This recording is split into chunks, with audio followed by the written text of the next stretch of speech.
Genesis 1, verses 1 through 5. In the beginning, God created the heaven and the earth, and the earth was without form and void, and darkness was upon the face of the deep. And the Spirit of God moved upon the face of the water. And God said, "Let there be light." And there was light. And God saw the light that it was good. And God divided the light from darkness. And God called the light day, and the darkness he called night. And the evening and the morning were the first day. Genesis 1, verses 1 to 5. Genesis 1.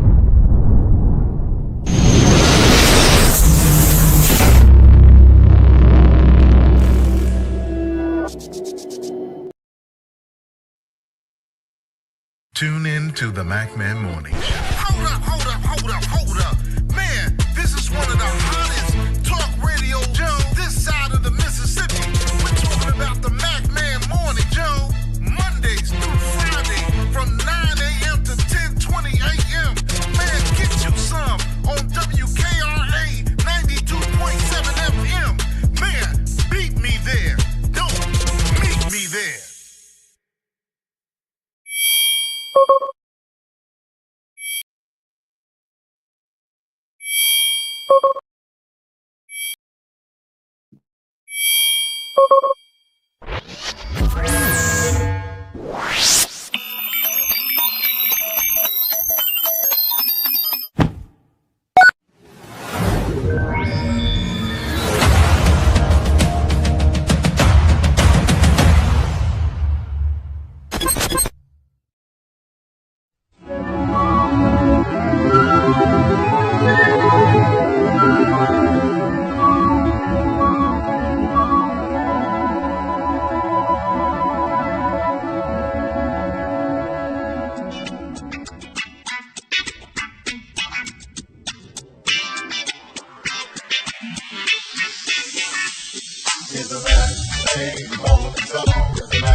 And grand rising to each and every one of you here on this great day.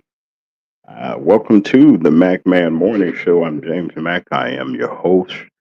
And this is the 14th day of May. We have entered into Mayflower season. We sure got a plenty of rain, and the weather has been rather spring-like. And now we're getting ready to move into the warmer weather. And I'm pretty sure a lot of you all are ready to partake and to do grand rising. Good morning to each and every one of you that are in the chat. Good morning to you, Foxy, to Roxy 3, Sharon Reed, all of you all that have come together, to Deacon Alvin Moore. How you doing, Deacon? I'm always praying for you and hoping that you're having a wonderful day on this morning. Good morning, Apostle Anthony Reed.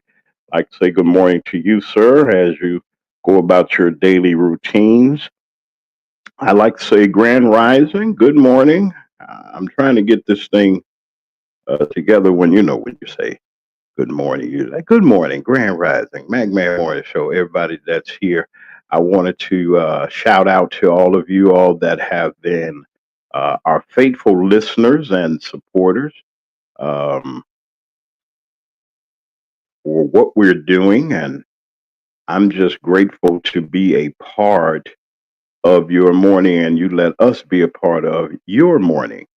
I'd like to say to all of you that, there's some interesting things that are going on in our country, in our nation. today and every day, it seems like we wake up and we find out that the orange man has done this, he's done that, and so forth and so on. But we're not going to worry uh, about the orange man right now. But all is well. I'd like to say grand rising, good morning to each and every one of you that given us this opportunity, this wonderful opportunity to come before you and to kick off your morning as we do. I'd like to say grand rising, good morning to each and every person that sent us messages and all that other stuff. Some I do answer, and some I'm not going to answer. There's no need to answer folks that are mad with you. I want to share this with our audience on this morning. Let me explain something. As a reporter, I have to be non-biased on a whole lot of things, even though my concern and my uh, although my concern may not be yours, but your concern truly is mine. Let me say this also to many of you that many of you that had questions about certain folks that have certain people that have left us as far as sponsorship is concerned. Don't worry about them, and we're not going to worry about them either. We just got to keep doing what we do and keep our heads up. I'd like to say good morning, grand rising to each and every one that has come and that's sharing with us. Got Brother Lee here. Brother Lee was a little tied up yesterday, y'all. They got nervous about you, Brother Lee. Say good morning, grand rising to the folks before I get into the story. I got Brother Lee. Come on, Brother Lee. Let me get you in the stage at first before I start all that hollering and get on. Grand rising, good morning to you, Brother Lee. How are you, man? That's our co-host of the MackMan Morning Show. Hey, man, where you been? Great day, everyone. A new beginnings. Not that I'm getting in your business, but you've been missed around here, brother, a little bit. I told him that you have some things that you're doing. We have an uncle in Chicago. My namesake, I'm named after him. Matter of fact, he got me to the hospital. They couldn't get to the county hospital, so they got to Mount Sinai. My uncle James Gray in Chicago, 90.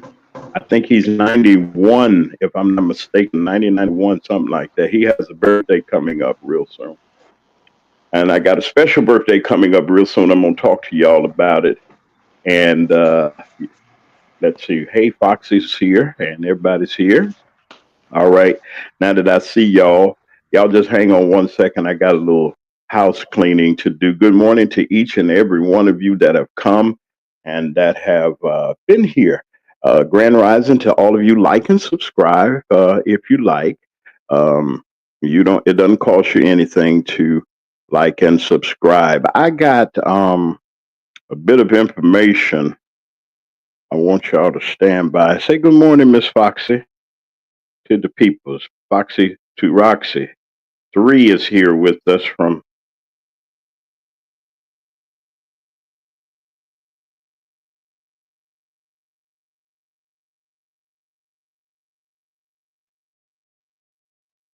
say good morning, Miss. Oh, I got to put you in stage. Go ahead. Wait a minute. Hold on. I had you standing by. Say grand rising. Good morning, sister. I'm so sorry. Forgive me for my Good delinquency morning, Kings, and of good morning, such. Queens, this morning. It's a Yeah. joy to be on here with you all today. I'm going to go ahead and All let right. my brother go ahead and finish his introductions this morning, and then we will be Well, back. all right. Y'all be back in a couple seconds. I got a very important message. I got a message this morning about the incident that happened. As you know, we support sister to sister and it's an organization that helps women that are addicted and having problems with getting adjusted. Sister to Sister provides uh, a drop-in center for women that don't have anywhere to go or might need a shower. You know, so I'm saying they might need some things and some things to help them and get some clean clothes and maybe something to eat and maybe just somewhere just to sit down and have a peace of mind.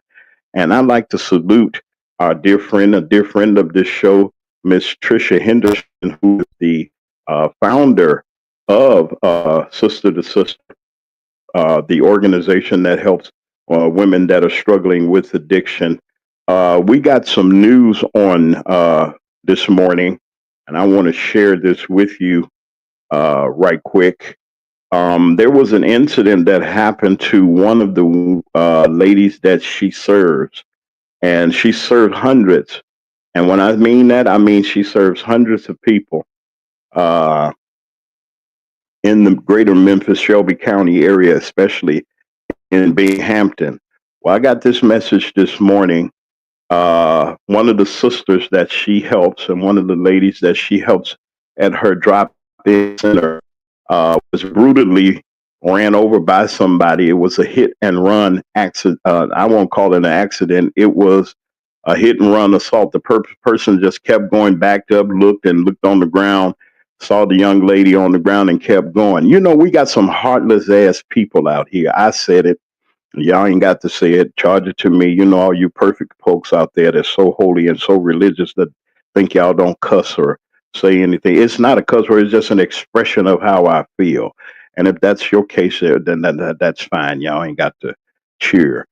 Some people will, when you speak the truth and when you're standing and trying to help somebody, and I never do anything. It's no self-grandizement for me or anything like this, but this is a doggone shame that we live in a world and a society, and it happened in our community.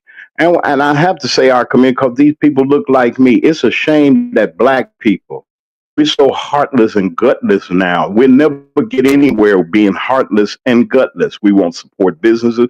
We won't support each other. We run everybody. Or we like a bunch of fools and a bunch of people just running wild. And it's just not us, folks. I'll say this here because people say it's white folks too. You know, all these idiots out here. You running so fast, you moving and doing what you do, and here's somebody's mother. Maybe I don't know the information, and I'm not going to give any information out about the identity of this person because person deserves privacy. And it's already bad enough that we judge people that are struggling and they fight an addiction. We really judge folks like we all perfect. You may not take dope, but you drink. You may not drink, but you're a hoe. If you ain't a hoe, you're a dyke or something. You're doing something, okay, that people say that you're against. And people judge you to make themselves look good. Do you know anybody like that just judge folks just to make themselves look all righteous that they all got it all together? And if we all look in our lives, there's some things that we all need to work on. And I just wanted to say that because the sister suffered, she was there. I think, if I'm not mistaken, Keisha the stylist was there doing their hair and everything, and there's a young lady there that's trying to give them, do their hair, their nails, and help them out, and try to allow people to feel like they're human beings. And we got this thing. Yeah, I'm saying it. If you don't like it, that's all right. I care less about idiots and people that just got no heart. We have no. And there was no way in the world growing up if somebody got hit, something had hurt, people were concerned enough to see accidents do happen. Kids dart out into the street, people looking at their phones these days instead of looking at the street, and I can hear all the horns blowing. Your phone more important than you walking into a hole or falling down. Keep looking at that phone. That phone ain't important. Put it in your pocket, shut it off, or do something with it. But these people ran this lady over. Somebody's sister, our sister, that's our sister, that's somebody's mother, that's somebody's cousin, that's somebody's friend. Somebody cares about them. Tricia Henderson cared enough to reach out to the ladies in the community. And Mr. Mayor Young, I'm on your back, the mayor of Memphis. I got some words for you, sir. If you don't think I can reach up there to you to talk to you. I got friends in City Hall, and we're going to talk a little bit because you made a commitment.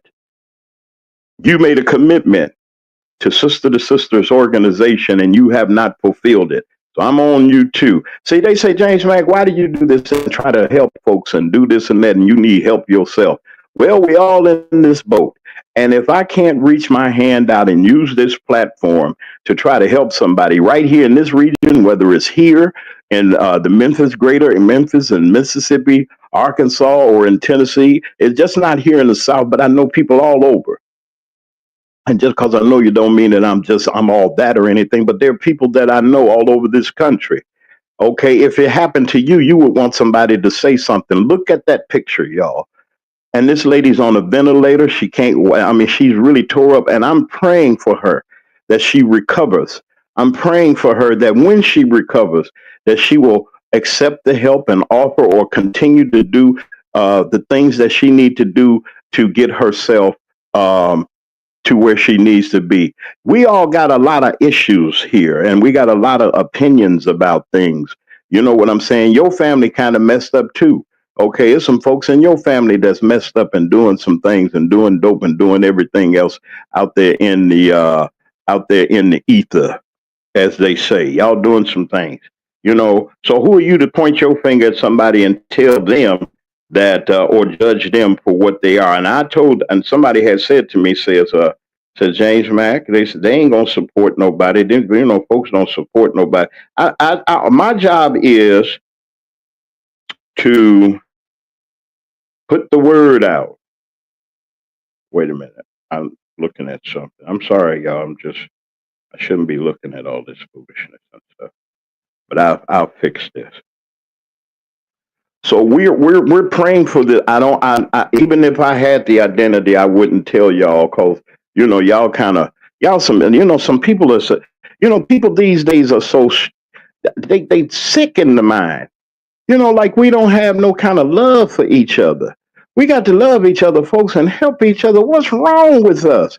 I don't care. I'm living my best life. You do what you do this and that, and it breaks your heart, folks. We already on the bottom as a people. The orange man doing things, and the racists and the honkies is doing everything. Yeah, I said it. If you don't like it, that's your business, because that's what y'all act like. I'm not talking about all Caucasians. I'm talking about the ones that's the racists. You know, you racist, low down, Ku Klux Klan, history having, Confederate flag waving honkies. Now, y'all called us things. I called it. I said it. You didn't say it. I said it. I'm sick and tired of people, the few people that we know that really have love and kindness in their heart. Continue to show. Don't let nobody turn your heart away. And remember this. We all got to meet the maker one day, okay? We all got to stand regardless of who you are. And I'm not preaching. I'm just giving and telling the truth. We all gonna stand. I like to see the folks that point the finger, well, you know, so-and-so did this and I was trying to do this and I was trying to, we hypocrites. We hypocrites. I said it. We're hypocrites. We'll go to church and worship on Sunday. We'll go to mosque and worship, and we'll go to the synagogue, and we'll go to the Catholic Church or wherever you go and worship at, and sit there, and knowing people are in distress, knowing that there are people that need our help, and we won't even reach our hands out to help anybody. But I'm praying for this young lady. I got this information, and I was going to put it out, and y'all look and see. That could be your sister, your mama, anybody, and you know, y'all check on you folks. Be careful. Watch what you're doing. Y'all ain't in that big a hurry that you got to run over somebody. Then the man backed up, looked out the door of the car, and drove off. Okay. Yeah, okay. Looked at her, opened the door, looked down at her, and drove off. Didn't call an ambulance, didn't call anybody, people screaming and hollering. Did anybody get the license number? Somebody got a license. All them cameras in Memphis that somebody got to find. I hope to God that they find out who did this tragedy and committed this tragedy against this young woman. I said it. And that's that. So we're going to support sister to sister. And I can't do what I really want to do, but there's somebody out there that can do something to help the sister to get to the point where they need to. Mr. Mayor, you made a commitment. You better keep your commitment. I'm gonna be on you. I'm on you now. You know that you know what's so funny about some politicians, some, not all, just some, or people that of notoriety, they'll do things to be seen. They'll do things to get pats on the back. But why don't we do something? We give to I can't tell you what to do with your money. You do whatever you want to do with it. But I found out that people will give to all kinds of foolishness. I was watching something on television, and I'll be through in a minute. This is our midweek roundup. So this came into the roundup, and we're going to talk about, there's some some updates and some new developments about this airplane that this man is, and he going over. I'm going to talk about him too briefly, but I just wanted to put that out. God bless this sister. I'm praying for Sister to Sisters organization. They had a wonderful. Thank you all for supporting them in their Mother's Day luncheon. They had a real good luncheon. They had over 40. I think about 30 or 40. I don't know. I got to get the right number. If I heard that you all helped, those of you that did give. And help them out. They gave wonderful gift bags. They had a wonderful meal, and people came in and they heard the plea of them. And sometimes you just got to say some things to help other folks. All right, now I got that part out of the way. Wait a minute. There's something else I wanted to discuss real quick. Wait a minute. I got to find it. I can't find it. I'll come back to it. All right. All right. Well, Grand Rising, good morning to all of you that are here.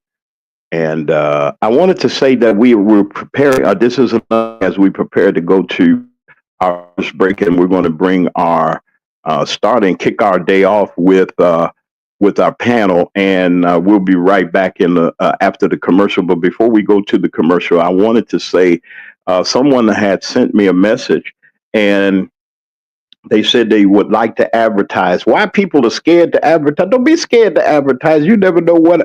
We're not going to kill you. We're not going to, forgive me for saying, they ain't gave me no money. Don't waste YouTube day. You can support us in any way that you can. And I receive it. I know that we're independent media. And what we're doing is, it takes a lot to do what we do, but I'm not complaining about it. If I got one telephone, used to be tape recorder, but the MP3 player, it's on the phone, and got a little microphone, it's embedded in the phone. I'm going to do my very best. If they take me off the air, you can't pay or whatever. I use the free service. I'm not begging and asking anybody for anything. Matter of fact, I'm going to take this thing off the bottom right here. I trust God to help us to do what we're doing. We ain't in distress. It's just something that when you're putting out information and inspiration, people don't want it. That's all right. That's good. But there's somebody that's listening, like to say hey to our friends in Japan. They said we didn't talk about them. Japan, at the air base in Japan, there's a couple of people from Holly Springs that's based out of there. I think Holly Springs or Greenwood. We never really got an opportunity to find out. I wanted to say Grand Rising to y'all. They're doing what they do over there, protecting us, and to all of our men and women in uniform, whether you're here, whether you're a fireman, policeman, nurse, whatever you are, first responder, whether you're Army, Air Force, Navy, the Marines, and they even got the Space Force. We got the Space Force. Also, so we want to say hey to them. Listen, I'm going to go on and say hey to our sponsors real quick. We'll be right back in a little bit with Brother Lee Mack and with Foxy 2 Roxy 3. We're going to be here, and we're just going to have I want to throw some things out there, and anything burning desire that's on their heart. If you got a question or two that you have, or you just want to give your greeting, you can do that, and we're going to put in the chat somebody that might, if you like to participate in our broadcast today, if you got an announcement or something that you have, we're just going to open up to our audience today and just do some general things as we continue to bring information and inspiration to you. This is the MackMan Morning Show. I'll be back in just a little bit. Y'all just hold on a second. Tune in to the MackMan Morning Show. Hold up. Man, this is one of the hottest talk radio shows this side of the Mississippi. We're talking about the MackMan Morning Show, Mondays through Friday from 9 a.m. to 10:20 a.m. Man, get you some on WKRA 92.7 FM. Man, beat me there. Don't meet me there.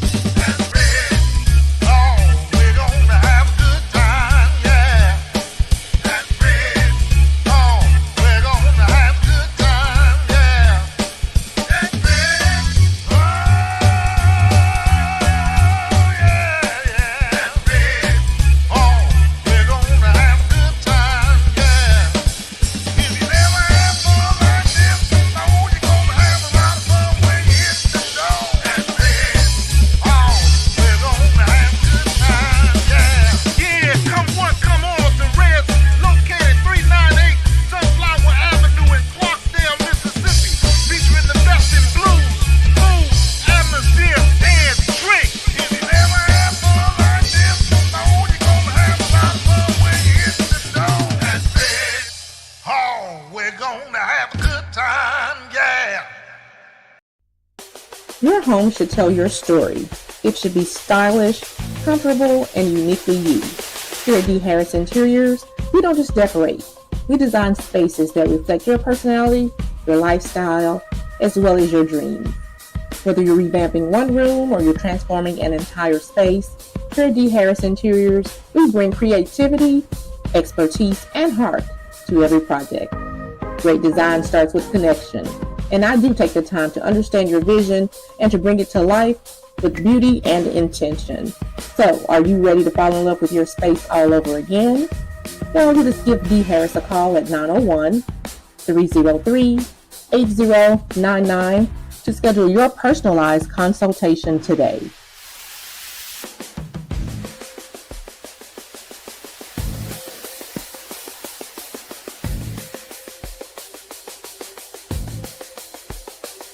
If your locks ain't right and your twist is on limp, you know. Get over to Keisha Studio. Specialized in locks, natural hair, and extensions. When your hair needs that special attention, make Keisha Studios your next decision. Located 3964 Goodman Road E, Suite 122 in South Haven, Mississippi.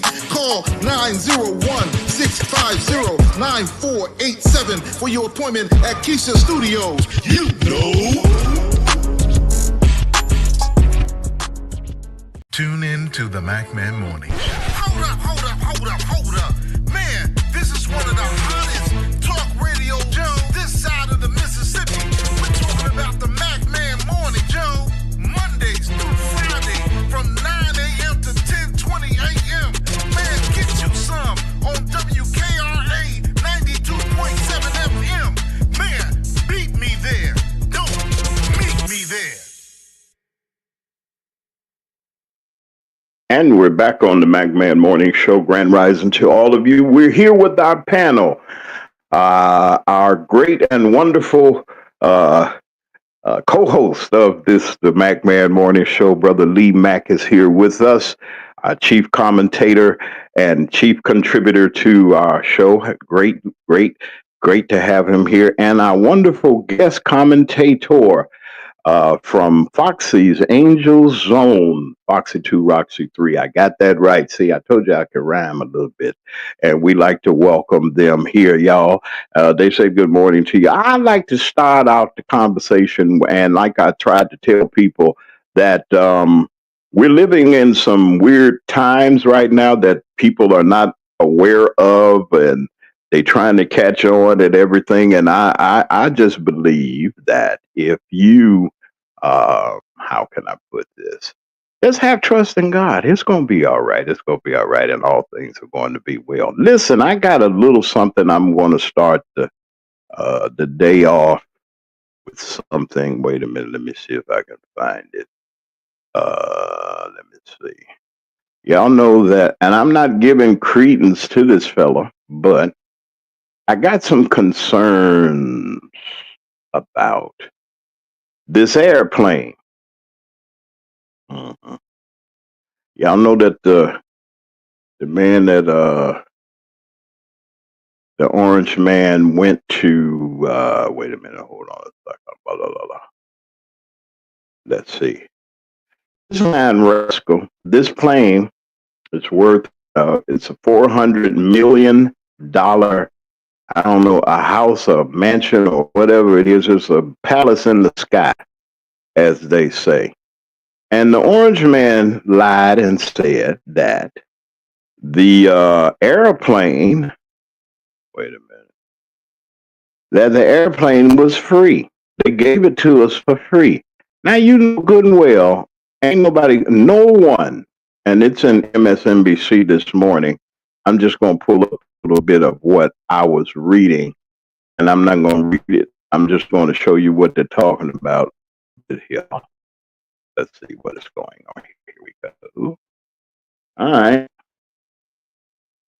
The free plane. Now, y'all know what good and well ain't nothing for free. Now, these people are giving this man, come on up, TV. Oh, whatever. Okay, wait a minute, MackMan, get out of the way. See. He said that among the problems with the Trump free luxury jet from Qatar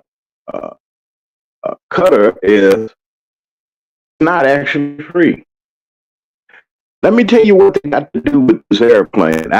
You say, why are you messing with this? I'm going to show you this. They will give, look at how they're in cahoots.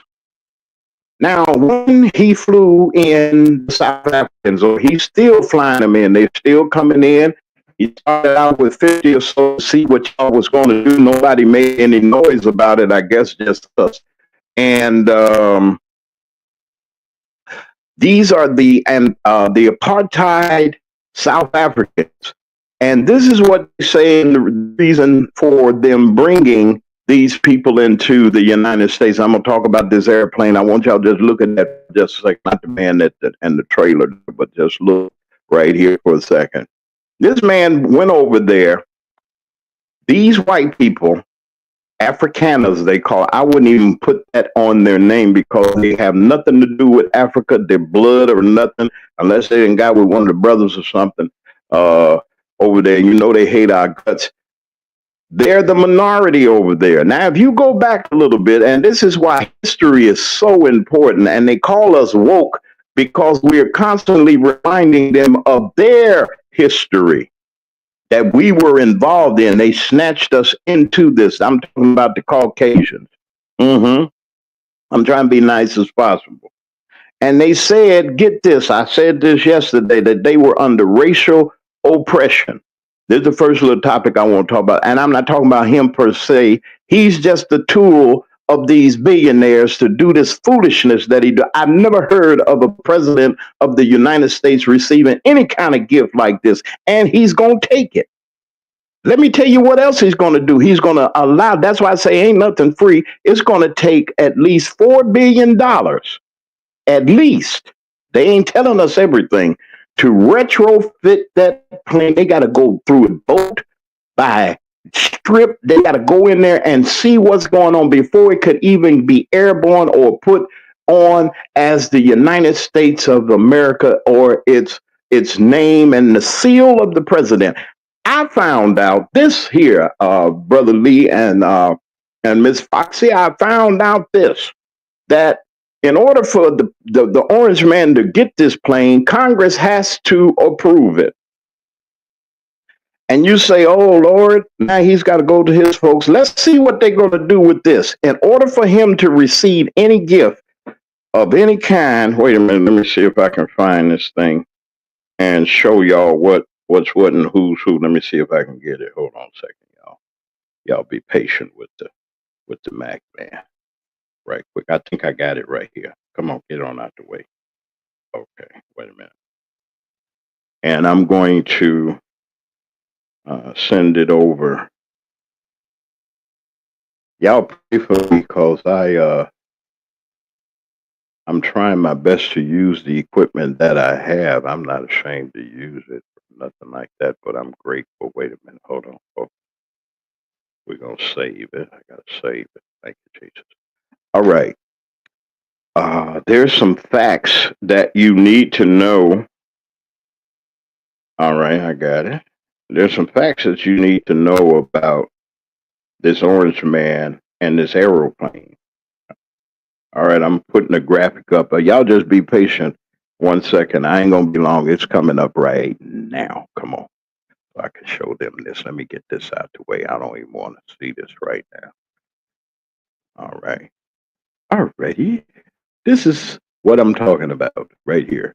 In order for the orange man to receive anything, the U.S. Constitution, Article 1, Section 9, Clause 8 states, no title of nobility shall be granted by the United States, and no person holding any office of profit or trust under them shall, without the consent of the Congress, accept any, let me go back for y'all that still in kindergarten, any present, endowment, office, or title. So he can't be king. I don't care what y'all trying to make him, the Pope or whatever y'all want to make him.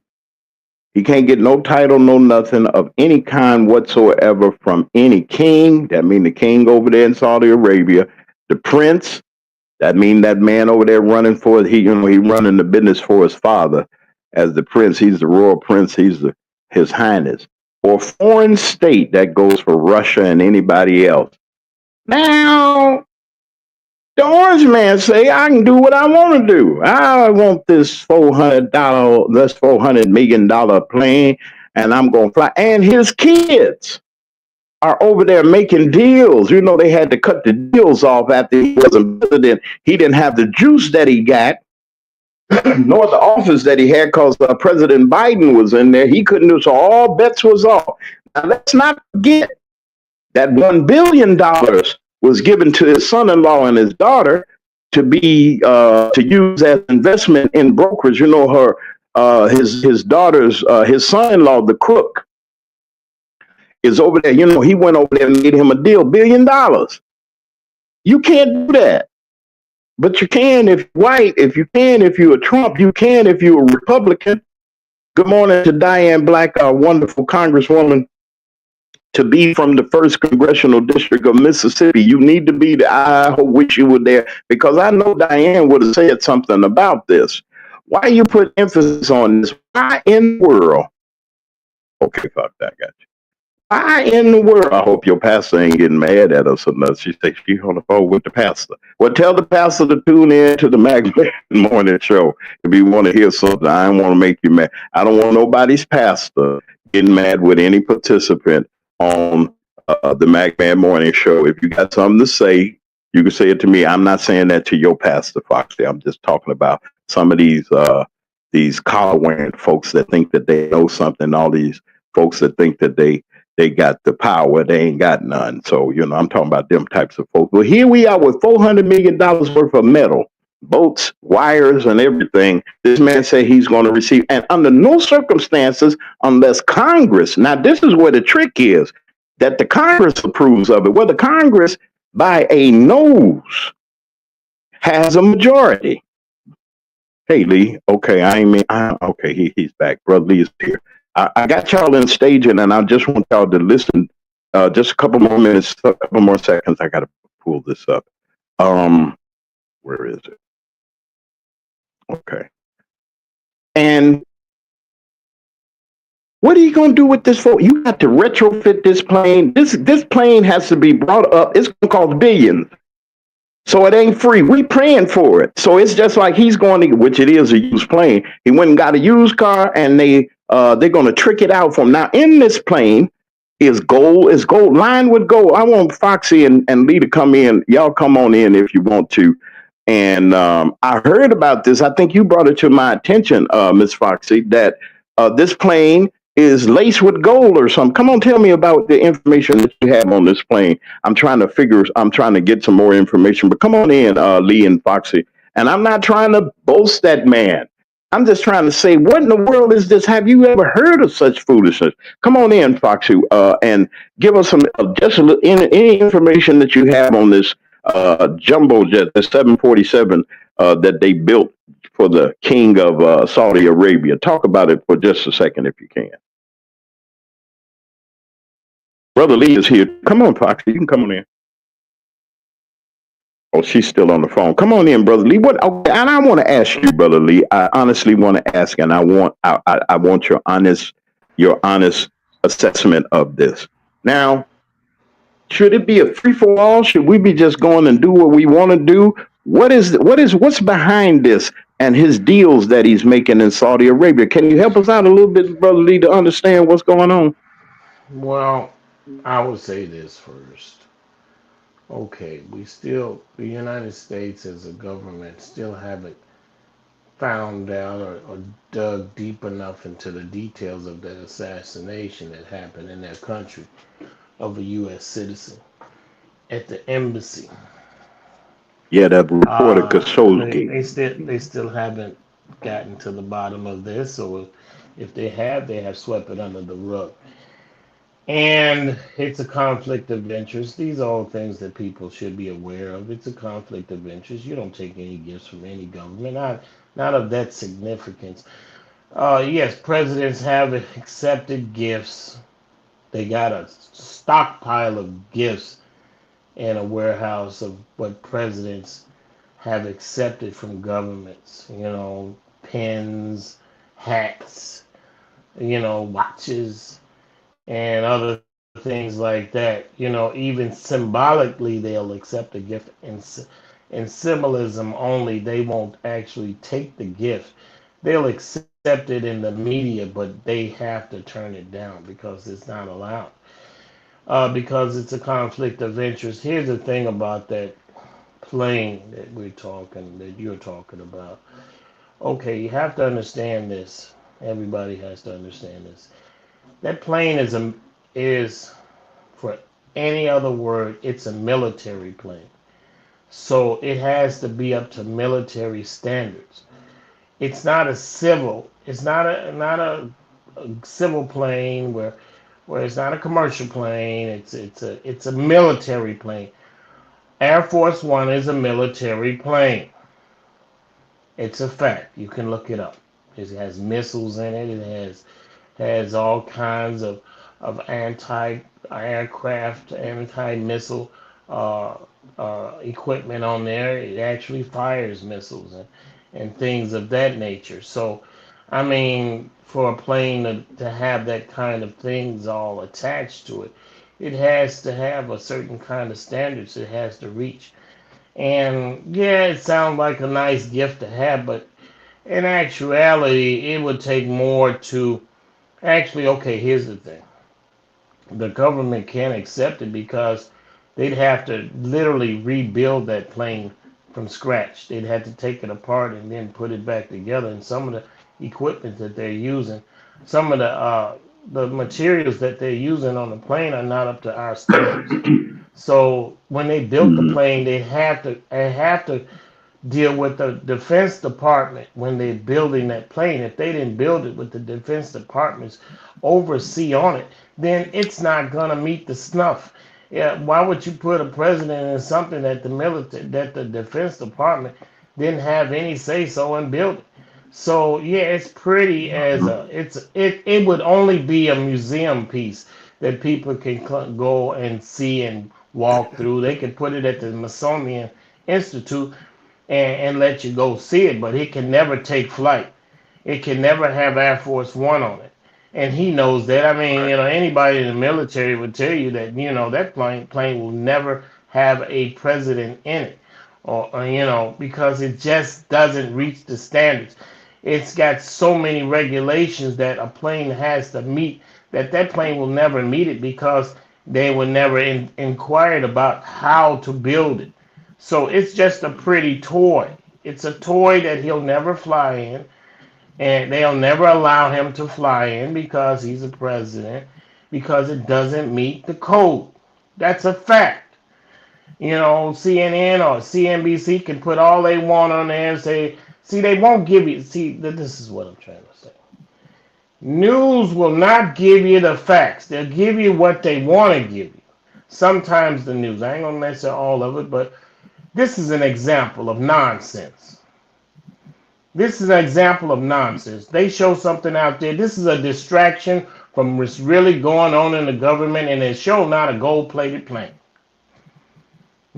People are stealing trillions, and we're talking about these crumbs over here. He's a clown. He's a distraction to keep you from what's really going on in the government. They told him to act like he's a town jester. He's making you look over here while they're doing something over here. We have to wonder, okay, if we're looking at this, what's really going on over here? See, and that's the thing. We're concentrating on the wrong thing. We're more interested in the glitter and the glam and glitter than we are in what's really going on. There's things going on in your hometown. There's things going on in your block. There's things going on in the streets. There's things going on in our schools. There's things that's really we should be talking about that we really don't have enough time to do because it's so much that needs to be done. But we're not doing that. We're talking about this nonsense and people are being deported that shouldn't be deported. We're talking about our schools are falling apart. My thing is that wait. What's your suggestion then? Okay, if we bring the news, you're a commentator. I'm an anchor. I brought you the story. You are doing it. But what I'm asking you is, and as a question in your commentary is, what should we be doing then? I want to know. If I'm not giving credence to these folks, and I'm not saying you saying that I am, but what I'm saying is, Brother Lee, in order for we bringing it to the light. There's some people that are not darkness, but there are some people that do not. They won't look at anything. They don't know what's going on. They won't look at the news. They won't. Newspaper is obsolete or whatever. And most of their craziness that they get uninformed, raw, nothing. And when we come and people receive and the listeners listen to us, just like when we went out and we told them about going to Harvey, there were 102 people there. We had the only clarion call. So people do listen to our show. So for the people that are listening, Brother Lee, and when I brought this foolishness that they're doing, that I have never seen a president or any leader, I haven't seen the president of the United States do anything like this, just blatantly doing it. And we're bringing it to the forefront that these are the things when people are hungry, people are outdoors, people need a job, all this, everything is being messed up. What's happening to the black people today? Meaning he's bringing over the white folks from South Africa. He's saying, well, they are racially oppressing you, racially oppressing us. I'm bringing that to the forefront, including, and you also, including this foolishness about this dang on plane. This is just the tip of the iceberg. There's a lot of stuff that him and his family is doing behind the scenes. He even and I don't know where they moved their corporate entity is because they can't do no business in New York as a New York company, although they still got the Trump Tower and all that stuff there. But there's some sneaky garbage that's going on behind the scenes to keep your eyes on the plane, but don't watch my children that's making these deals with Saudi Arabia and Dubai and everything. I saw a report. They got the biggest, they got a plan to put on top of this building 100 and some hotel rooms and 400 some other condos, and on the top floor is the largest rooftop swimming pool ever. So it's all for the rich white folks, it looks like, that I'm promoting this for. And we still sitting here scratching at the bottom. We still here slapping each other in the face. We still here going around like we the Three Stooges or something. Or we just blind mice. We don't care. It's happening, and I'm looking at it, and I don't want to worry about it because it's not affecting me. I want you to help me out to understand, Brother Lee, what should we do then? Well, social media and the news are probably one and the same now. You can look at CNBC and social media, it's almost the same thing now. So CNBC leans on social media. CNBC and CNN, they go look at some of the stories on social media and see how many likes that they got, and then they run their story according to what social media has now. Social media dictates what's on CNN. Social media dictates what's on CNBC. Social media dictates what's on Fox. They get their lead from there, and that's where they go from. We have to look at this. Listen, your most popular shows are reality shows. And I'm not just talking about on social media. I'm talking about on networks. You got the housewife shows, all these reality shows and shows that imitate social media, imitate reality shows. That's where we're Mm-hmm. going to. We're going to the entertainment of fluff and nonsense rather than looking what's really going on with it. We're dancing in a house that's burning down and we're having the best time doing it. And that's the thing we have to understand. Come out of that house and let's get to some real work here because there's some real things that need to be done. We're focused on the food. Why are we giving this food so much time? He's eating up the clock and the time is ticking and time is very precious. We letting this idiot Yes. suck up the air in the room. And we're the head, we're the tail and not the head. Now the tail is wagging the dog. You know, that's the Okay. craziest thing we got going on here. We need to focus and we need not to act like them because we're not them. We need to Right. stop saying that we're going to do right and do some right. You know, do some. All right. I'm going Well, to tell you but like, my question is, I'm with you, Lee. You know I'm with you all the way. But I'm asking the question that I'm asking is okay, as a media group, as a persons that present what we present, and I'm asking, and it may be that we need to go that direction, which we should. What do we do first? Okay, now we got this okay, information. Okay, come on, help me out now. I'm just saying, okay, this is I'll tell you discussion. the We first ain't thing, fussing with this. Is a discussion, folks. Go ahead. the first thing that I would do, the very first thing that I would do is go into the schools, talk to the teachers, find out what they need to teach our children, what they need to keep our children interested, keep them coming to school, what we need to draw these parents back to the schools, back to the tables to talk about our kids, and not just talk.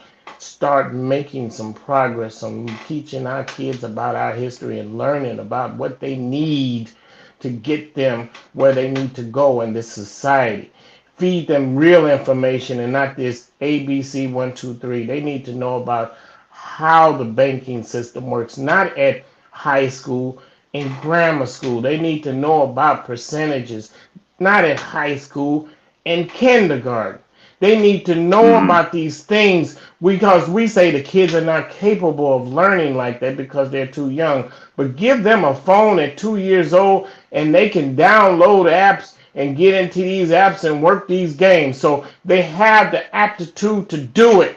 We have to stop saying that they're not capable because we better be capable because we're not them. And if we don't do it now, then when do we do it? That's what we need to start with is right. education. We need to talk to these kids on the corners and find out why you on the corners? Why you want to be on the corner? Is there something else that we can do for you? Is there something else You're we can right. give you to get you off of this corner? What do you want to do? Come What's your on. passion in life? Is your passion to sell drugs? Is the passion to run a business? Because drug dealers are the best businessmen you ever want to see. Because if you can work and sell drugs under fire of bullets and everything like that and make money, then you could do it even better if nobody was firing a gun at you.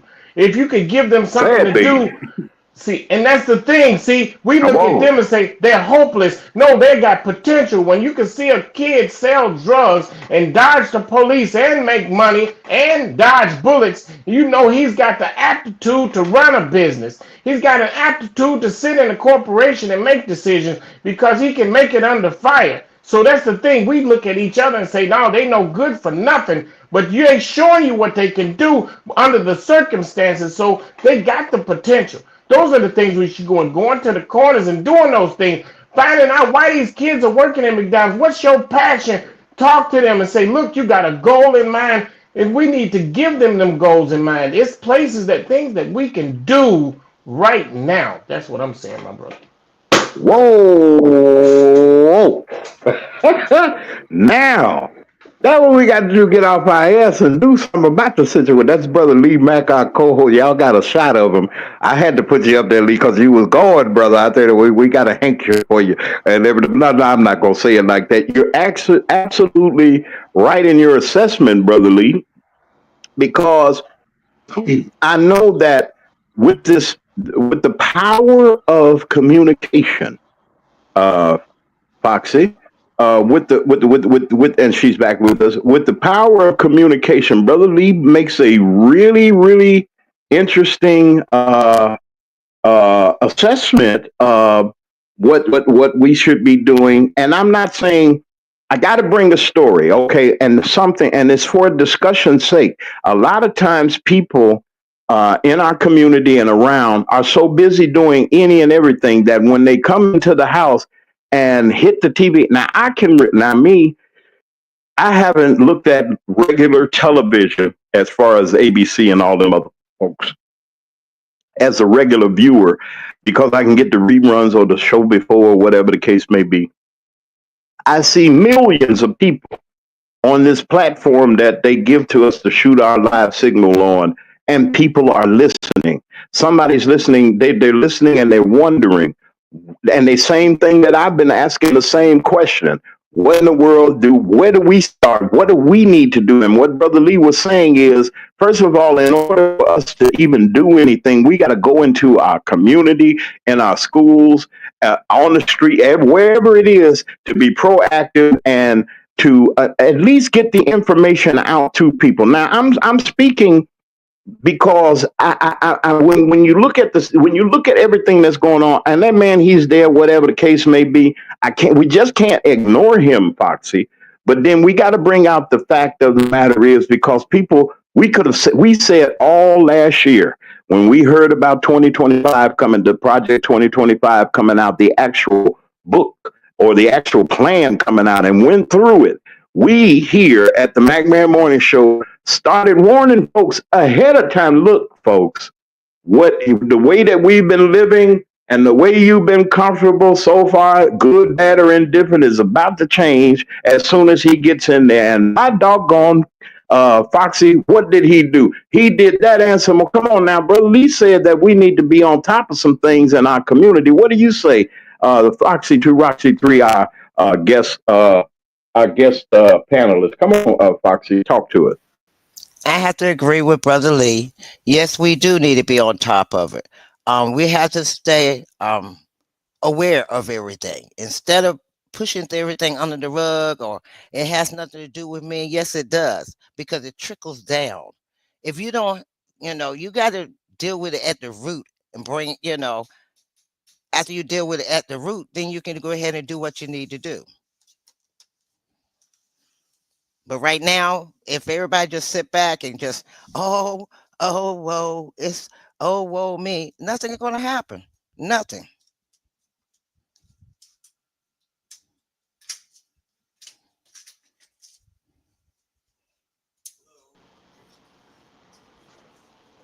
Well, I like to say, okay, I give you an example. The Black Panther Party, you know what? They started the lunch program. I mean, not the breakfast program for the kids. They didn't wait around for the government to say, okay, maybe we'll do it, maybe we won't. The government piggybacked off of what the Black Panther Party was doing. And see, and that's the thing. Uh, we have to be proactive here. It doesn't take a rocket science to come up with these ideas. It just takes action.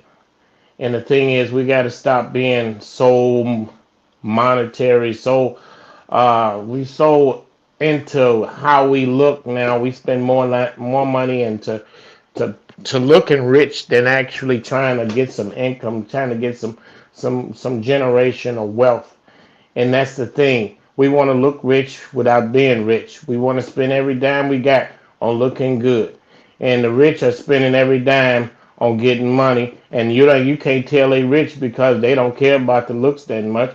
But we do. We want the Jordans, and we want the $200, $300, $400 Jordans on our feet. We want to do the best. We want to bedazzle ourselves with all of these attachments and things like that on our bodies and everything. So we are distracted.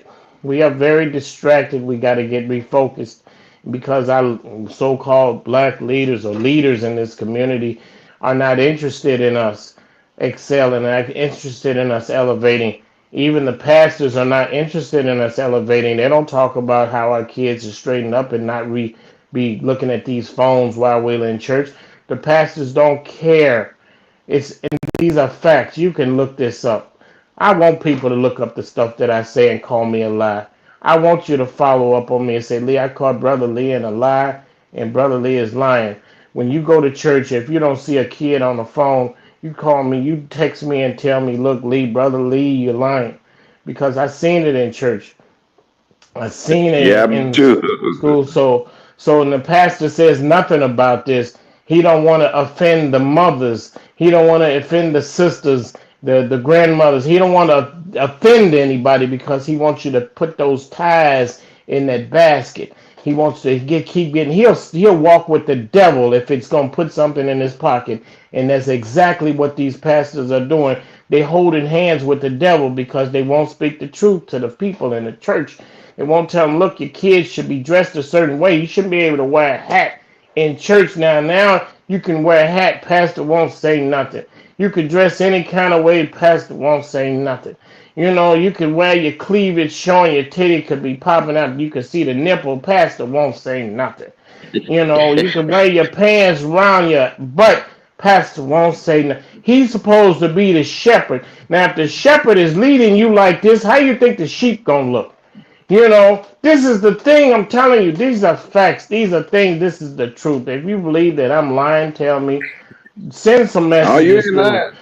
They need to tell me I'm lying if they didn't see it. But see, you're following the devil right over the cliff. And the truth is, you know you're following him over the cliff. But you want to dance while you're going over the cliff. You dancing in a building that's Ooh. on fire. And that's exact. Take responsibility. Don't blame it on the pastor because when it's your time to be judged and your time to go, you're going to stand by yourself. And you're Well, going to look at somebody in the back need to hear that. Say it again for him, Brother Lee, for the people in the back that send me the when it's funny messages. Not you, Foxy, you ain't do it, but then, come on, Lee, what did you say that? Say it one more time, what you when it's said. time to stand for yourself, when it's time for you to go and you standing in front of God, you're gonna have to answer by yourself. That pastor can't vouch for you. So that's the Mm-hmm. thing. And stop dancing while we're in a burning room. We dancing while we're in the burning room, and the pastor is the one that's leading the whole church. He's the conductor of that orchestra. He's the one you follow. You know he's telling you lies, but you don't care because it's feel good. It feel good lies. When he see you walking around with your titties out, he don't tell you it's wrong. He say, sister, you look good. You see the brother with his pants down. He said, brother, you looking sharp today. I mean, the pastor will fill you full of lies, and you will never get the help that you need. See, and when you go to these therapists, these psychotherapists, and I know quite a few, and I know them well, and I know them very well. They will tell you a feel-good moment when you go. More black folks and more women are going to psychotherapists than ever before. I mean, it's we going by the thousands. Everybody's going to Yeah. get sit on somebody's couch so they can tell them it's okay to act a fool. It's somebody else's problem, and the mama whooped you too hard. That's why you're acting a fool right now. You don't know what's right and wrong. You know what's right and wrong, but the therapist is telling you it's okay to act a fool. It's okay to get out of a marriage. It's okay to say the marriage ain't working because you ain't happy. Well, marriage is not meant to be happy all the time. But they say the minute you're not happy, you can get out. I'll give you a get out of jail, get out of marriage free card. So you ain't got to work at it. So you ain't got to try for it. You ain't got to get together and work as a team. If you get somebody to say something, your husband don't say something you like, or your wife don't say something you like, you say, look, I'm out of here. I mean, it's not about being happy all the time. It's about cooperating. It's about going through something. If you never go through nothing, how you gonna be happy? And stop trying to find a man that's at the finish line and find him at the starting line. Everybody wants a man that's at the finish line. Well, he don't want you because you ain't with him on the finish line. You ain't go through the journey with him. So you ain't gonna get that man that got that nice car. You ain't gonna get that man that got that nice home. You ain't gonna get that man to make all that money because you wasn't there during the journey. You know, you can't figure out why he don't want you because you wasn't there in the beginning. That's what I have to say. Oh, hold on now. I got Foxy. You got to come on in here. Wait a minute. Hold on a second. I'm setting this up. Yeah, hold somebody to wait a minute. Hold on. Let me get this here. Uh, are we that gullible, Foxy? Are we that gullible to a point that we just ignore what's going on around about us? You being a person that's affiliated, as I and all of us, we go to church, we affiliated, we in different things that we do, and so it's not about the preacher, but it seemed to me that our foundation has crumbled. when we had leaders that were really important and people that really had an awareness of who we were as we were coming to ourselves from the 60s to the 70s and so forth. We lost something. It don't look like something that our brain dropped off our hand, our common sense, and everything else. Come on, Foxy, and help us out. Foxy 2, Roxy 3 of Foxy Angel Zone. Come on, Foxy. A lot of it is, I look at it as, um, how can I say it? It's a generational curse. Some people are stuck in a certain way of life, and certain people say, "Well, I don't want to be like them no more. I don't want to be like." Prime example: I have a child who's told me I work too much.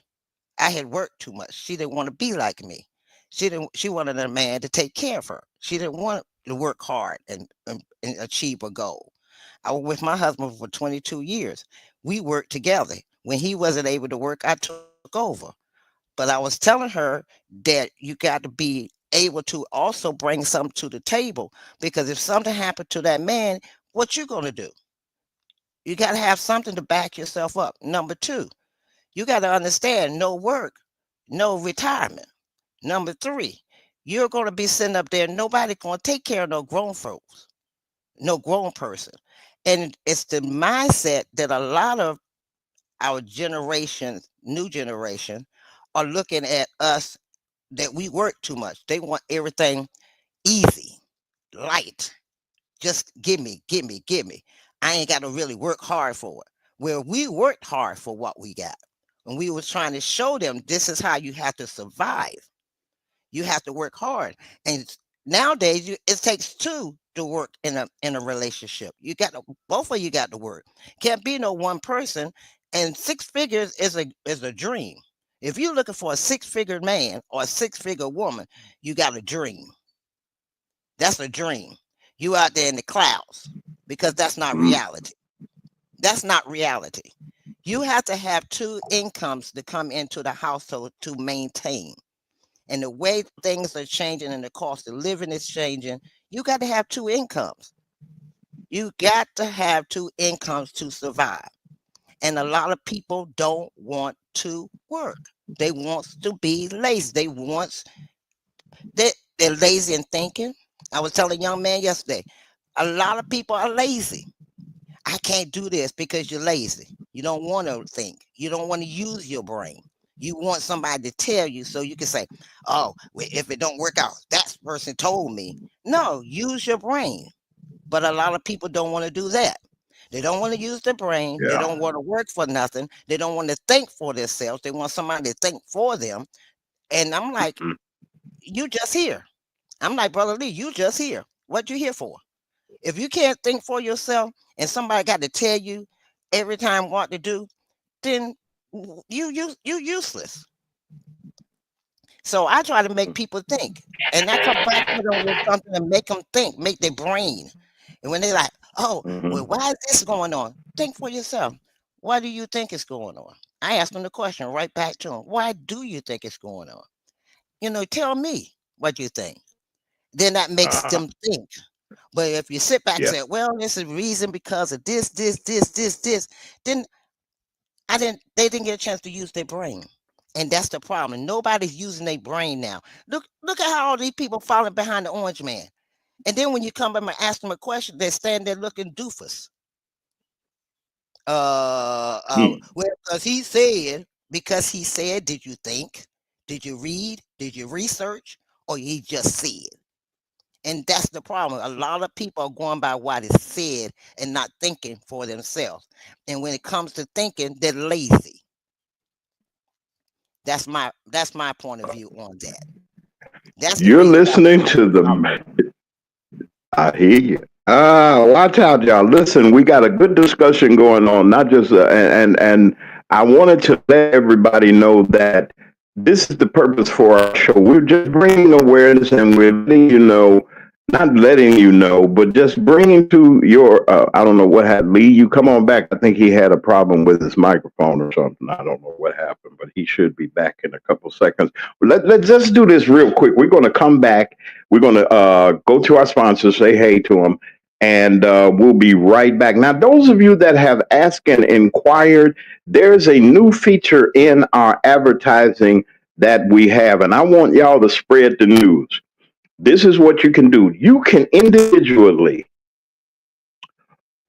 sponsor a particular program that you like. Say, for instance, you may not, we don't have regular or we don't have pledgers or people that do something. You want to, say, for instance, you got a special event and you want it out there and it's coming up. Send me your information along with the little fee that I ask you for, and I'll put it out there for you. And if you don't believe that we did, that the MackMan Morning Show is the show of shows for the community to really get your information and your message out, you should look at what happened on the other night in the city of Harvey.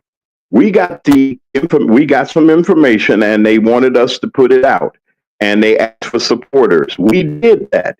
I asked 100 people to go to Harvey City Hall, and let me tell you what happened. Not only did the 100 people, they brought in 3 more extra, so it was about like 103 people that were there. You didn't see, everybody wasn't on camera, but then if you see inside the room are seats for at least 115 people. And the count that I got was 103. Thank you to all of the people that listened to us, everybody that heard the cry to help the city of Harvey. And if you don't think that, and like I said, you got to start somewhere as a business, email us, and it's in the chat. I'm pretty sure that that Alice will put it in the chat. Someone put it in the chat. Alice is there. Hey, Alice, how you doing? Here, don't forget to support Alice's platform and Foxy's platform. It's in the chat. Y'all make sure you link in. But what I want to say is this. If you like to sponsor a program or something like that you don't want a long-term contract of, that you ain't, you right now, your twos and froos are kind of like twos and froos. What you need to do is just give me a holler, and I'll put your event out. Now, I will screen everything. I'm going to put everything out there. It's in the chat. Okay. I'm not going to put everything out there, but what I am going to do is after review, we'll look at it, and we'll let you sponsor. We'll put you on the ticker. We'll do what we need to do, all in an effort to keep ourselves on the air. Now, how do we do that? God's going to help us do it. We know that. But there are people out there right now that are looking at us right now, and you can contribute to help us to do what we do. There are a lot of projects that we have been asked to do. We got people that have asked us to reach out and to do different things, but we can't do it if we don't have any support. Now, I know that everybody does what they do. You give here, you give at the office, you give to the person next door, you give in the church, you do all that.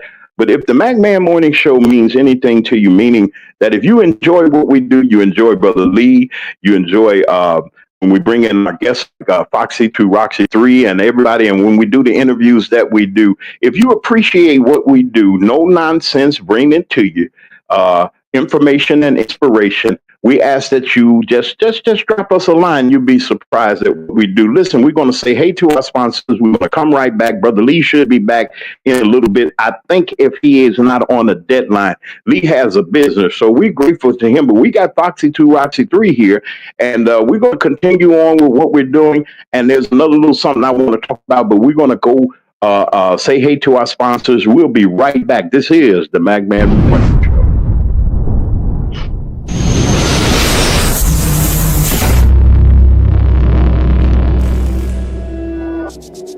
Tune in to the MackMan Morning Show. Hold up. Man, this is one of the hottest talk radio shows this side of the Mississippi. We're talking about the MackMan Morning Show, Mondays through Friday from 9 a.m. to 10:20 a.m. Man, get you some on WKRA 92.7 FM. Man, beat me there. Don't meet me there. If your locks ain't right and your twist is on limp, you know, get over the Keisha Studio. Specialized in locks, natural hair, and extensions. When your hair needs that special attention, make Keisha Studios your next decision. Located 3964 Goodman Road E, Suite 122 in South Haven, Mississippi. Call 901-650-9487 for your appointment at Keisha Studios. You know.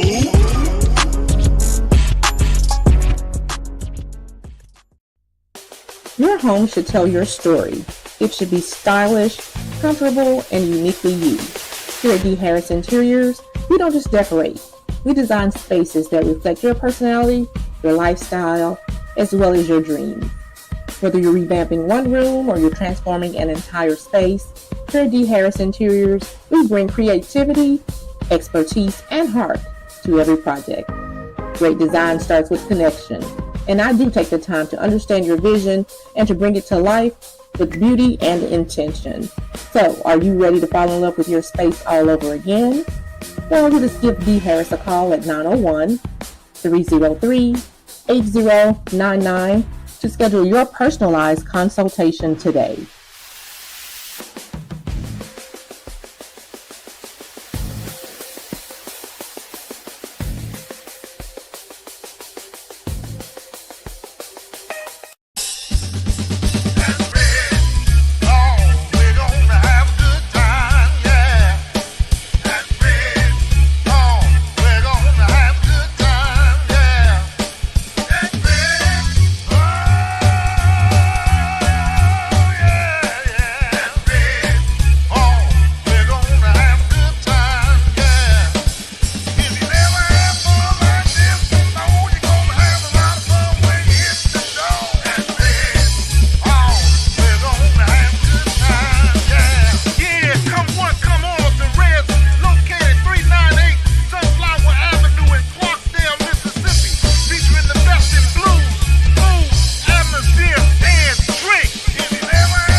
And we're back on the MackMan Morning Show. We'd like to say hello to all of you. Brother Lee is back. I told y'all, yeah, he just had some minor adjustments that he had to do. We have Foxy 2, Roxy 3 from Foxy's Angel Zone. That's her platform that she has. She's on, and she's working on some things. We got Alice, the Blessed Child of God. She's here. She'll be her program, her platform is on, and you all support our wonderful supporters here at the MackMan Morning Show. And we just thank you all for all that you're doing and being able to be here with us. We're here, and we're going to continue our conversation. And Foxy, you said something that was real interesting the other day. What is this? Okay. I'm asked, please, y'all, don't send me. I can't talk right now. I'm on the air. I can't do no talking or answer you. Somebody had a question. Okay. Yeah, Brother Lee is back. But Brother Lee, please tell the folks you back. Somebody said, you cut Lee off. You cut Lee off. Lee, say hello, please. I'm still here. I'm still here. Thank you. They wanted to hear, so they said, Brother Lee gone. Brother Lee was on the roll. He left. I said, Brother Lee gonna be right back, y'all. Y'all just be patient. We got Foxy 2, Rock 3 here. I want to say this here, and I want to pick back off of what Brother Lee was saying and what Foxy was saying, that we can do more than what we're doing. Now, as a media person and as a reporter and things like that, you know, the profession that I've chosen, of course, that I'm at now, it's a little bit, this is my contribution to what we do to bring awareness and to bring out some things. But now, sometimes, and you know, and Brother Lee, you gave me a good idea. You gave me a real good idea that we're going to try to, and in doing what we do, we need to expand what we're doing, meaning it's going to take us, if we got to go out on the road or whatever the case may be, it's going to take, we need your support. We need to support, and it ain't going to take a lot. Let me tell you something. There's a story of Gideon. Gideon had too many people that was with him. Sometimes you can have the wrong. We got the right folks now, but sometimes you can have the wrong crowd with you, and you can have the wrong participators with you that will cause you to that will cause you to just the wrong people just to cause all kind of confusion and everything. And I've always been say you haven't said anything about P Diddy and all that. I'm not concerned about the man. Look, hey, I'm praying for the folks that were affected. I'm not. Don't have my head in the sand. I'm not a music critique or a person that critiques the music industry or anything. That's not my thing. Um, we got too many other things, as Brother Lee and Fox were saying, that's going on to be worried about how our hair looks or what we're doing and how we're living our best life and what you're doing.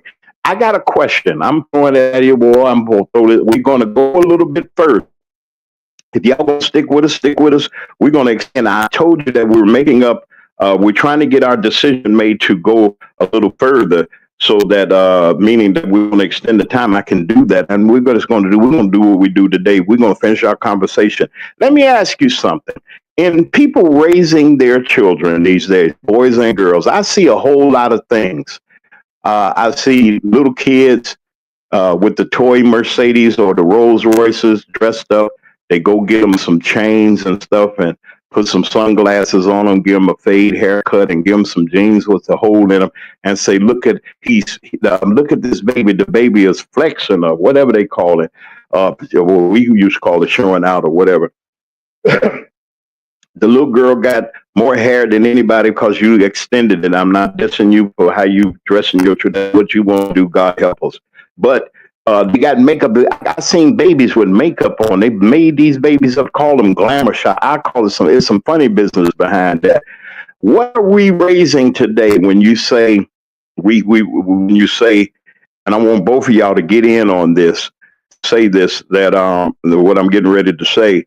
Um what kind of kids are we raising? What generation, what are we getting ready to leave our society with when we got people that feel that they're entitled? You got little girls out here and young folks out here talking about, I want a man with this, that, and the other. And parents are the parents teaching or whomever teaching these kids to be gold diggers and thinking that that they're entitled to something? Or when women, I hear people, women and men, getting on there talking about, if he's not this or she's not that, or if you ain't got this, I ain't giving you the time of day. Let's get into that part too, because it affects our community and even the way that we deal with things. I'd like to bring to you, let me start with Foxy first. Foxy, what do you think? Am I just, we got, folk got grandkids and everything, and, we want, and we just do for them. Oh, well, they in Gucci and these prom parties, they spend more on these prom, is it a send off they call it? I think that's what they call it.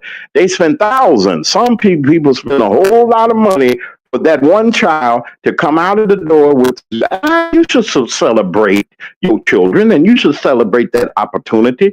But are we going too far with some of the things that we're doing and how we're raising our children? Foxy 2, Roxy 3, I'd like to ask you that question, ma'am. And then, Brother Lee, come on in and give it to us. Come on, Sister Foxy. Hell yeah. Hell to the yeah. Go ahead now. You on there. Man, Go ahead. me, I have looked at so many. The girls are dressing hoochie. The little kids are dressing hoochie. They're dressing like they're like Beyonce and them, and they ain't 3 or 4 years old and don't know nothing about Beyonce and none of them. And Megan the Stallion and all this stuff. You got them dressing up, makeup on their eyes, and the hair is standing where they're breaking off the children's edges because they got all this heavy hair in their head, and they sitting back and they put them on all these expensive clothes that that you can't afford, and then you can't pay your rent. My problem I have is when you put more money in doing all that for you and your child, and you can't afford your rent, there's an issue. That means priorities are screwed up. But you got to realize some people never had anything. And the problem I had to realize, some people never had anything. Then when they finally have some money, they don't know how can I say it without being nasty? I want to be nice nasty. that they don't know how to manage money. Manage. They don't know how to manage money. They spending to be fly, be fashionable, but you can't Oh, even that's afford what to it's take called care these of it. days. Fly. They call fly. Okay. That's me. I Called don't know fly. what they call it. I don't Yes, even try ma'am. to keep up with the They slang. call it fly. And Yes, ma'am. they worrying about all of this, but you you you're smoking the ooey, you're drinking the ooey, you dressing the kids looking like ooey, you dress yourself looking like ooey, you got all kind of parties going on in your house, and then you sit back and rent time come up. Oh, I got to go down and get some help because I can't afford my rent. Your rent was in your money when you was having all them parties. Your rent was in your money when you was sitting up there spending all this money on a child, $1,000 on clothes. You're spending all your money on stupid stuff instead of dealing with the reality of what's going on. You can't live nowhere for free, and you got to pay where you lay your head. You got to pay where you lay your head. And it's not a reality. They think once they got money, okay, I'm rich now. You're not rich. You making it just like everybody else. But you got to take care of what you need to handle to keep a roof over your head. Then they go, oh well, me, I need to go fund me, or they calling me, can you help me? I need some money because I need to do so and so. Well, what were you doing with your money? Well, I saw this nice outfit I wanted, and I was going to the club. Then you go back and ask them people to give you back your money. That's my answer to them. Go get the money back from them. I can't do They go that. go Oh go back well. and get it. I said, oh well, that's your problem, not mine.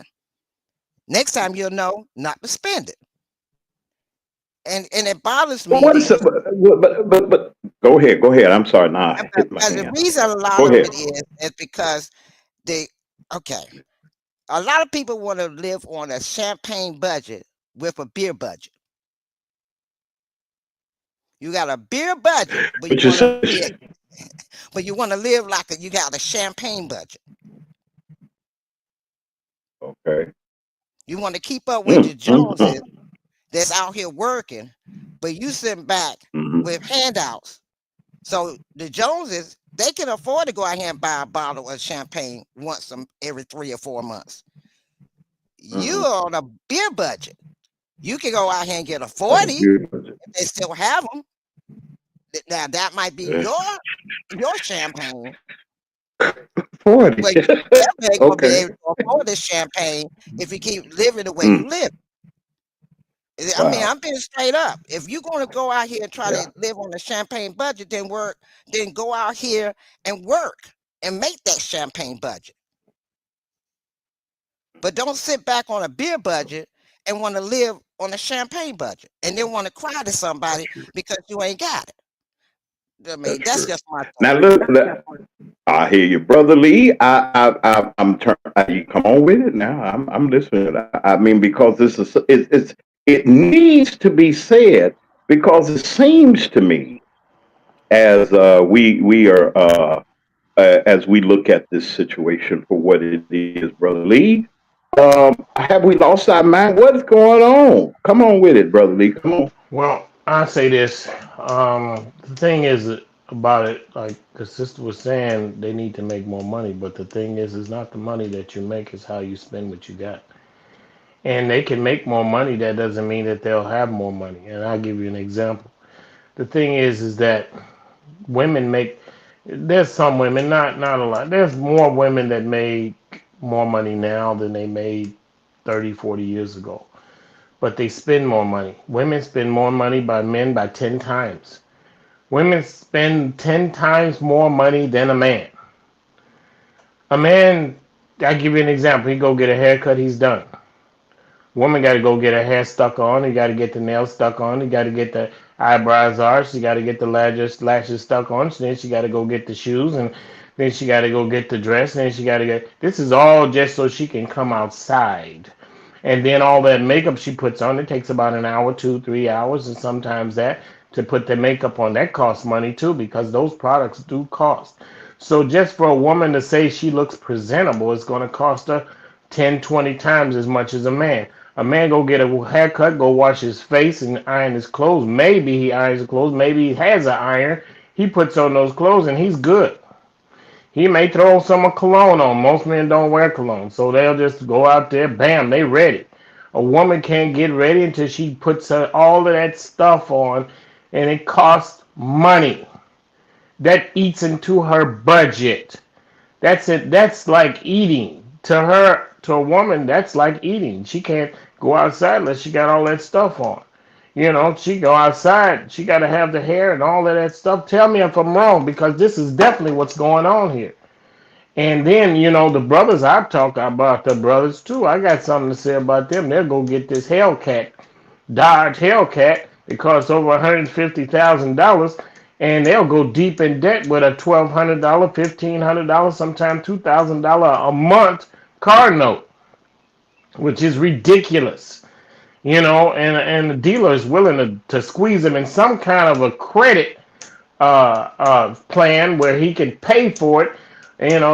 They'll say, look, give me X amount of dollars and I'll put you in it for $2,000 a month, which is insane. Just so he can get the sister to look at it. Just so the sister think he got money. But the thing is that when I look at a sister riding around in a Mercedes, any kind of color woman riding around in a Mercedes, I say that's a $2,000 a month bill. She's not attractive. She's unattractive with that car. See, women think they're more attractive when they have a nice car. No, you're unattractive. That's a bill. That's an expense. That's something I don't want nothing to do with. Because I know you thinking you got that car. You thinking you can go to a nicer restaurant. I'm not paying for that. And that's not an attraction for a man. You think because you drive a nice car, you look like you got expensive looks. You got all this. That's an expense a man does not want. That's not an attraction. That's like a garlic to a vampire. You don't want nobody like that. You don't want a woman like that. Women thinking that's attracting men. They say, why come I can't find a man? Because you look too expensive. I don't want nothing that looks expensive. I want something that looks like I can afford it. You women now don't look like a man can afford you. And then, I'm going to tell you the truth. Then you got the attitude to go with the, you got a pretty girl attitude and you don't look so pretty. Every woman thinks she's a 10, a 9, and she's a 2. Put the attitude there and you're 0. We got to clean up our attitudes, and that goes for the men too.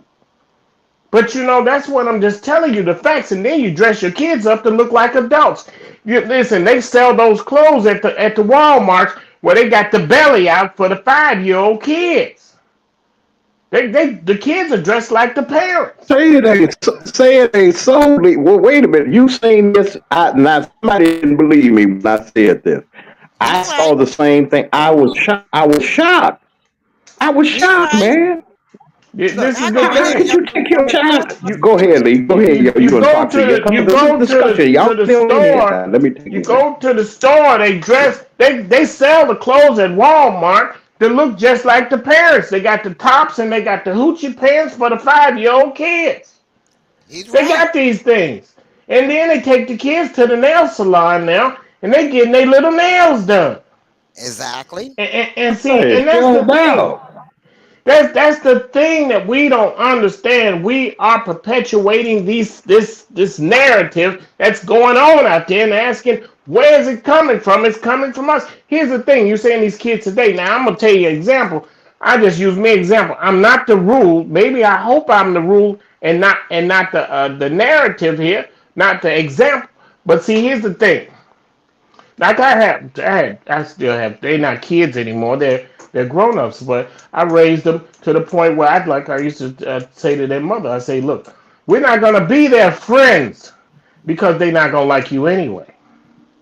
That's a newsflash. They don't like you anyway.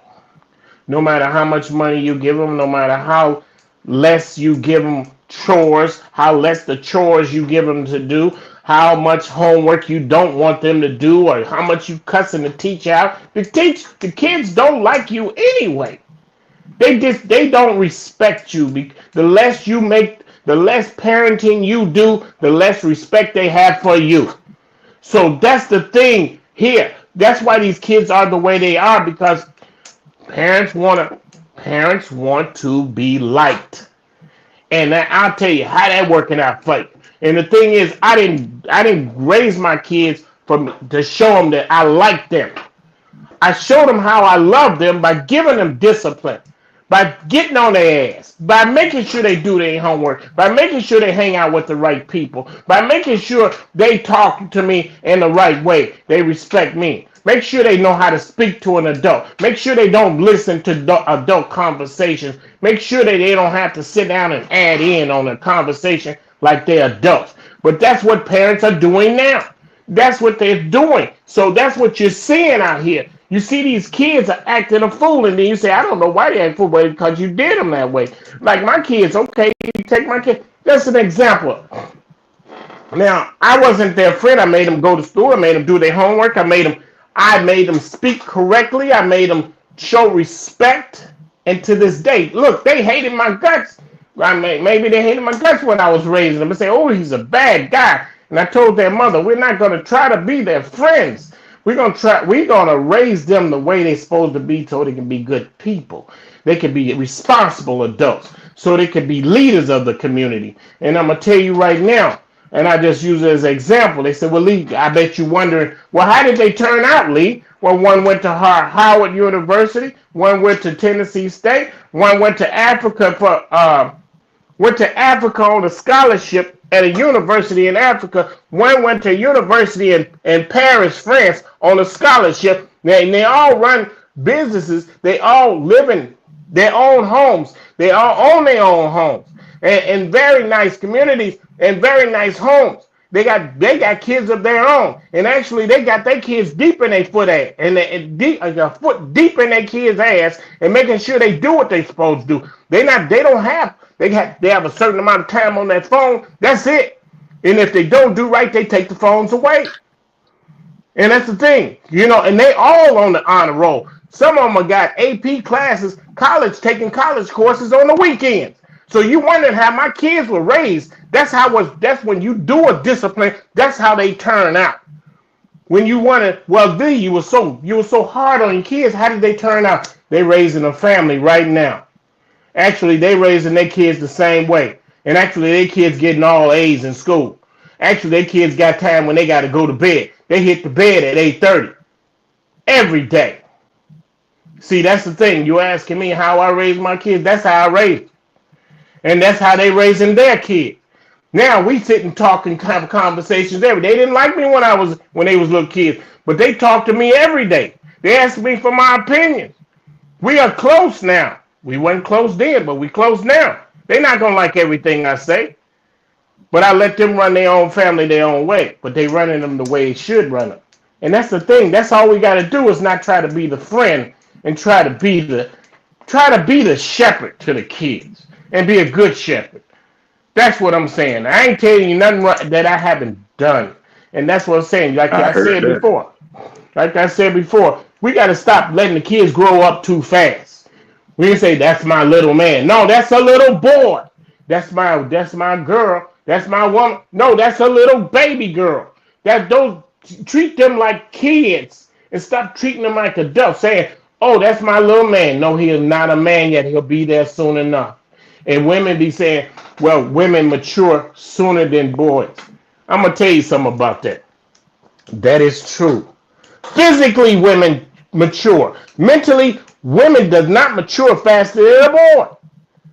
You can look that up. Physically, they mature. They get in puberty quicker. They grow breasts and all of this thing. You say, well, why do they deal with men? Because they know they can get more out of a man than they can a boy. That's why you see the young girls dealing with these men out there, because they know the boy don't have a car. The boy don't have money. So they're going to go to that older guy that's shaving, that's driving a car. They want what he got, what he can provide, and he'll take advantage of it. So women be thinking, I matured quick when I was young. No, you wanted what that grown man could give you rather than stay a kid with that kid. See, that's what I'm talking about. That's what I have to say. Come on, Foxy. Come on I in have here. to Where you agree at? with, Okay. I'm right here. All right. Partly Yes, I have to ma'am. agree with Brother Lee. They are raising their kids to be older than they are. I have an example. My daughter, she has two autistic kids. Her autistic daughter is bigger for her age. She's only 10 now, but at 8, she started her lady thing early. So she told her she was becoming a woman. So she kept telling her that. I said, no, she's a child. Oh, no, she's becoming a woman. She's not becoming a woman right now. She's still a child. You need to express that to her.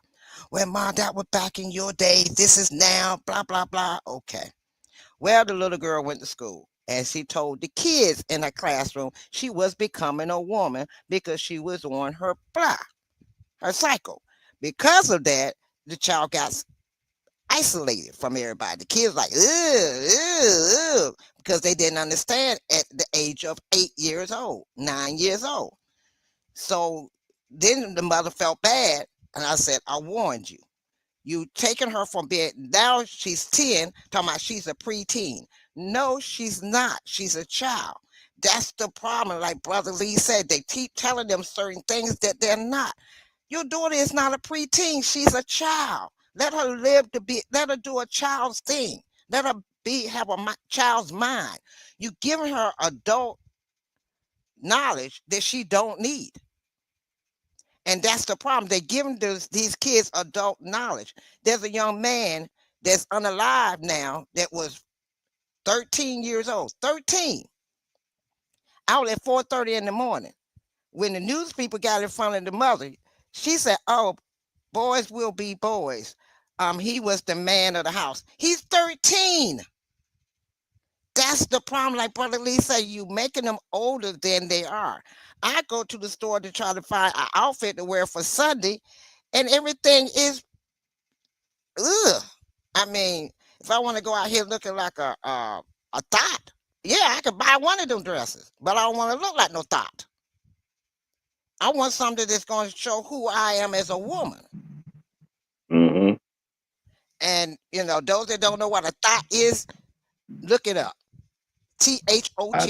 Look it up. The slang. That hoe over I there. think they don't. I think they But don't. Well, but that's well. Okay, I'm sorry. but Go that's the ahead, thing Foxy. that I'm trying to. that's the thing that they have out here. They don't have the Mm-hmm. wardrobe for older people. And you got to go around from store to store to store just to find a decent dress that you can walk in the church and be presentable. They got all these hoochie mama thought looking outfits for you to wear, and that's not what you. And this is in stores that supposed to be, have a variety. It's not much of a variety for us. And like Brother Lee, they got the skinny leg jeans. The men have to go looking all over the place trying to find a decent pair of jeans. So they got to go to the white people store just to get a decent pair of jeans because our black folks have got skinny leg jeans in the stores. They say Mm. promote your blacks, but they got skinny leg jeans. No older man like you, Lee, or any other person, or either younger, close in their 50s, want to wear no skinny leg jeans. But that's what Mm. some of these black stores are promoting. Here in DC, I've gone in several stores that's black owned. There's nothing in there that's presentable and charging up the yang yang. That's not Wow. explicit. It's not, Mm-hmm. it's a lot of cuss words on it. There's a lot of, Mm. showing the weed sign symbols all over it.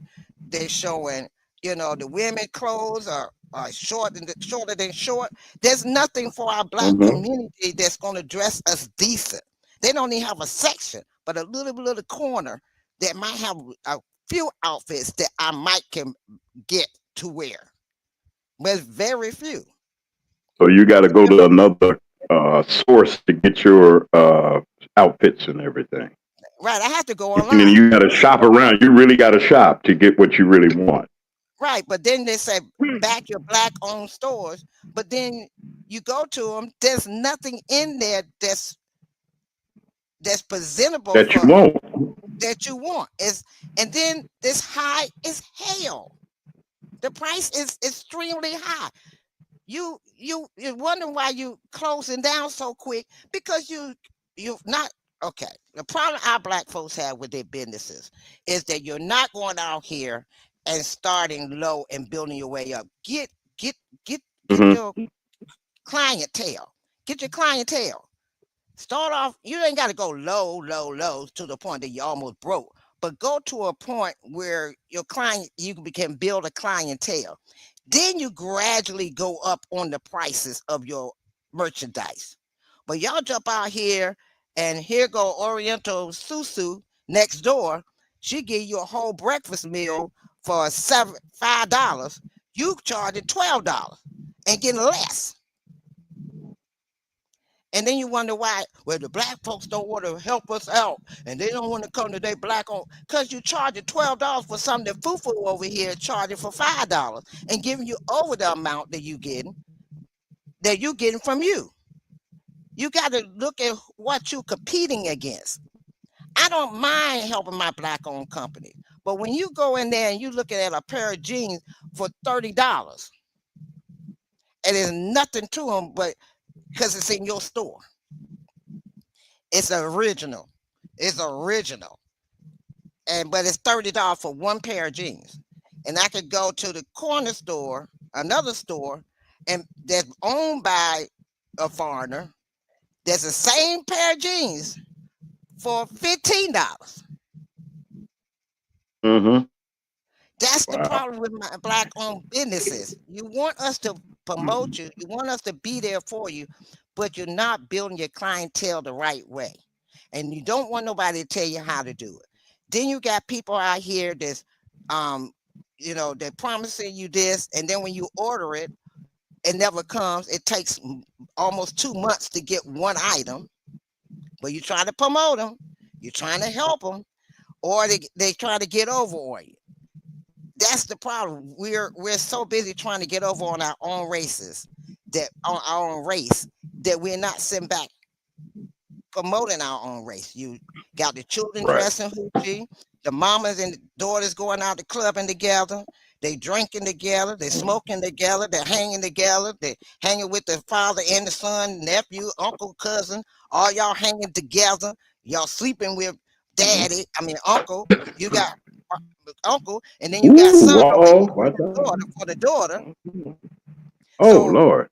and then you want to sit back and Come wonder on, why our come on. community is the way it is. Because there is no Yeah. structure in our community no more. There is no big mama, big pop. I call them big papas. There's no big mamas, Big there's no pops. big papas no more. Big papas used to sit back and say, hey, boy, come here. Yes, right. I don't allow this around here, around in my area. I don't know what you do over there in your area, but we don't do that over here. Big mama, by the time you leave that corner and get to your house, your mama done found out from Big Mama what you done did. We don't have So that my no thing is, my question is, and you're right, and Lee, um, what Foxy was saying is, she said, where they at? What is it that we, as we're the new elders, I say, our elders that we know are leaving here every day, going, making their Well, transitions, has lived their life. What can, come on, Lee, yeah, what can we, right here, what can we do? Come on, talk to me. okay, we can't get caught up in the nonsense too. We getting caught up in some of this nonsense. We're watching these reality shows, these housewives and stuff like that. We're getting caught up in that. We more getting caught up in their stuff than they're getting caught up in what we learned.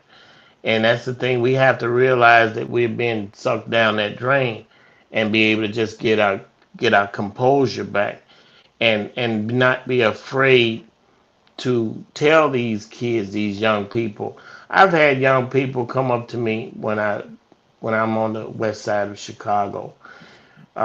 I had this guy. He was standing on the corner, and I got out of my truck, and I was in a very nice truck, and he said, "Brother, what do you do?" And I told him. I told him what I did, and I gave him a business card, and I told him it had my personal phone number on it, and I said, "Listen, you really want to do what I do or something like what I do, give me a call and I will do everything I can to help you." So I do tell people, And that's the thing. We haven't. Don't be afraid to talk to each other. Yes, it's some risk to it, but life has risk in it.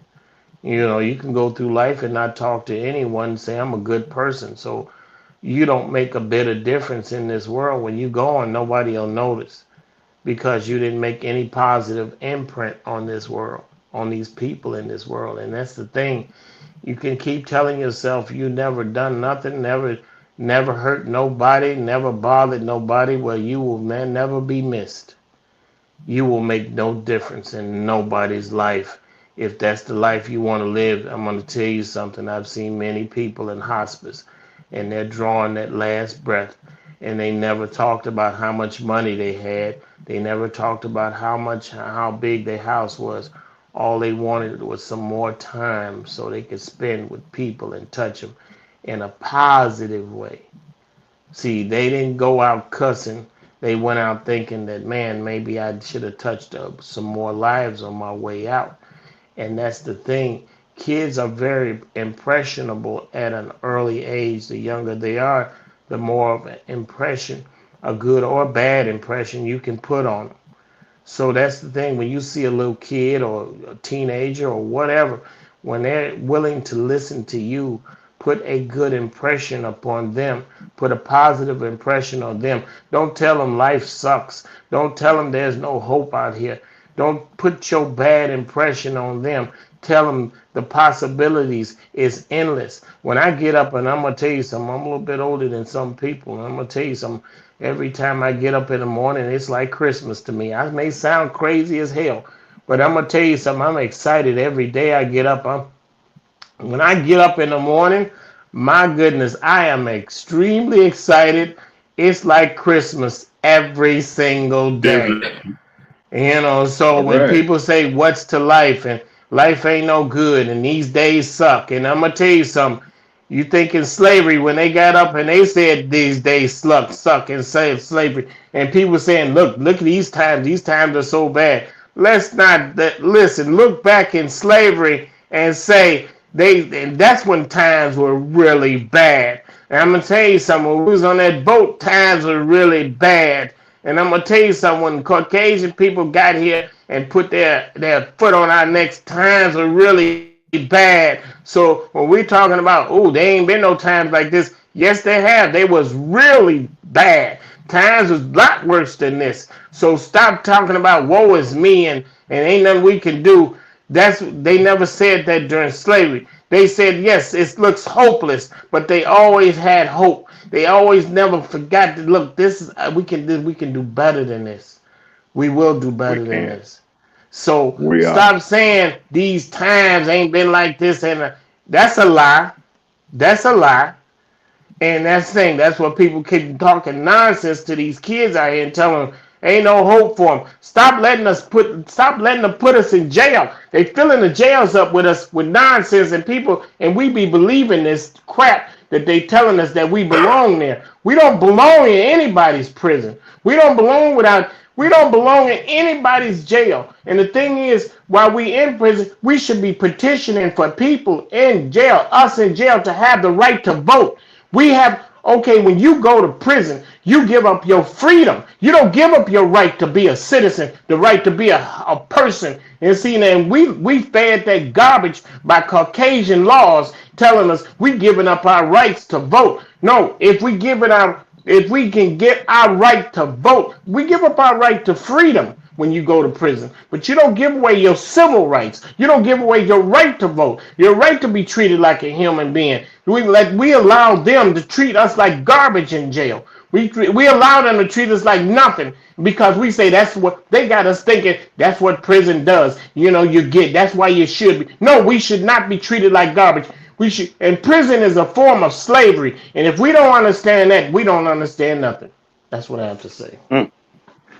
And you're listening to the MackMan Morning Show. This is an extended version, and I'm doing a little experiment, and it's working because it looks like, from the sounds of everything and from what the indications are, that you want us to go a little further so that we can be able to give you our unbiased reporting and commentary here on the MackMan Morning Show. And it's interesting to hear. And like I said, we are here and you have a free voice. When you hear, and once we get the phone lines in, boy, it's going to be hot, hot, hot. I believe that we're making those improvements, and I'm kind of putting Brother Lee. You might have to find your camera or something because they want us to come on and show our face. I've been showing our headshots and our pictures of our wonderful co-hosts and our wonderful guests that comes in and just gives us all kinds of. And if you want to know who a real researcher is, that's Foxy 2 Roxy 3. She's got the receipts, and we're glad that she comes with us and participates with us as we get ready to roll down. And as we give our parting words, I wanted to let you all know, as a programming note, we're getting ready to. There's some message. I'll get to that later. As we get ready to wind our day down and enter into uh, the ending of our week, as we would say. We're getting ready to hit Thursday and Friday. I wanted to let you all know that Kiana Belcher, the trustee of the Village of Dalton, will be with us on next week. She has some real big exclusive for me. And when the trustee calls me, and it ain't all the time, man, you don't talk to everybody every day or whatever the case may be. But this was like, hey, I got a bombshell for you that I'm gonna come and bring it to you. So I'm gonna see what's going on. We're gonna do a little bit more. I want to thank each and every one of you as we depart and as we give our an opportunity to give their parting words. Don't forget that we'll be right back here tomorrow at 9 o'clock Central Standard Time, 10 o'clock on the East Coast, right here on the MackMan Morning Show. Come on, our panel, and you can give your final submissions and words as we get ready to depart. Foxy 2 Roxy 3 of Foxy Angel Zone. Come on with it, sister. My parting words is, look, we have to do better to be better. So, you got to sit back and know that you can't sit back and be lazy with what you do. Use your mind, use your brain, make sure it works, and think about before you react. And see how it's going to, as Brother Lee said, how it's working for you. And also, Clark, we ain't forgot about you and Harvey. We still coming for you, and we still going to be on your neck. That's right. We coming for them. There's some new developments that are coming out of there, too. I got to share with you also Lee and Foxy that they asked for. I don't know how we're going to do it, but I'll figure it out. We're going to meet and everything. I appreciate you, Foxy, for taking our time to come and be bothered with us, and we'll be over here and everything. But it seems like it comes together real well, and I'm really grateful to you. Brother Lee, our co-host and our chief contributor to the MackMan Morning Show and our co-host. Come on, Brother Lee, with your parting words of the day. Well, I will say this. Faith is like a muscle. If you do not use it, you will lose it. You must exercise it. Use faith every day. People say, well, I don't have a lot of faith. Well, you don't exercise that faith, so that muscle will not get stronger. And the more you use it, the stronger it gets. And see, that's the thing we must understand. I'm going to tell you something. It's not where you come from, it's where you're going. And it's not about the destination, it's the journey. And everybody's ready to get to the destination. But sometimes when people get to that destination, like you see some of these people are chasing these financial situations, and they get there and they say, what is next? They feel disappointed because they say that's all there is money, because money didn't bring them what they thought it would bring them. So get into the journey. That's the thing we have to understand. We say, well, I'd rather be rich. Well, I'm going to tell you something. You talk to a lot of rich folks. It's okay being rich, but here's the thing. Don't make that your destination, because it's more to life than just getting things. Because we get things and find out we're disappointed because people only like you for your money. You find out people want to be around you just because you got money. And see, now people listening to you because you got money. They listen to Donald Trump because he got money and realize he dumb as hell. So that's the thing. Don't listen to every fool that got money, because every fool is not wise. Every rich fool is not wise. That's what we must understand. Don't turn on the TV and listen to somebody that's got $1 trillion and say, look, I'm going to listen to him. Believe me, if he's telling you how to get $1 trillion, he done squeezed all the juice out that lemon. He going to give you the rind. So believe me, when you go to these seminars and sit and try to, and they teach you how to get rich, believe me, when they sitting and telling you and you done paid for that ticket, they done squeezed all the juice out that lemon. They gonna give you the rind. That's what I have to say. And as we want to thank everybody for joining us here on today. We'd like to thank our guest commentator that comes in and just wear all of us out with truth and strength. That is Foxy G. Foxy G. Lord Jesus help us. Foxy 2, Roxy 3, who's the great hostess of the Foxy's Angel Zone. I had to straighten that out. And y'all tune in to her, and she's here. We're going to be now, we will always have her here we'll always promote her platform. Also with you, Alice, I thank you very, very much for keeping a watch on the chat. To all of you, all to our co-host, our wonderful co-host, brother Lee Mack, who brings the thunder. I tell you, and we're just going to bring it. Listen, if it's 9 a.m. and we're going to, I think we're going to keep this kind of schedule right here. If y'all want to, y'all think about it. Y'all let me know if we're going to go up until 11. Well, it's 10 o'clock, but then, here, and it's 11 there. We'll do that, because I think that there needs to be more time for dialogue. I think that there needs to be a better opportunity for us to continue to get our message out, and I don't have no problem with it. I think it should be done. We're here doing what we do. Listen, this is the MackMan Morning Show. Granted that we have this opportunity to come to you each and every weekday morning, like I said, at 9 a.m. Central Standard Time. That's 10 o'clock on the East Coast, right here on Mac Media 3 Productions, and also our license carrier, which is WKRA 92.7 on your FM dial in Holly Springs, Mississippi. Greetings to all of you.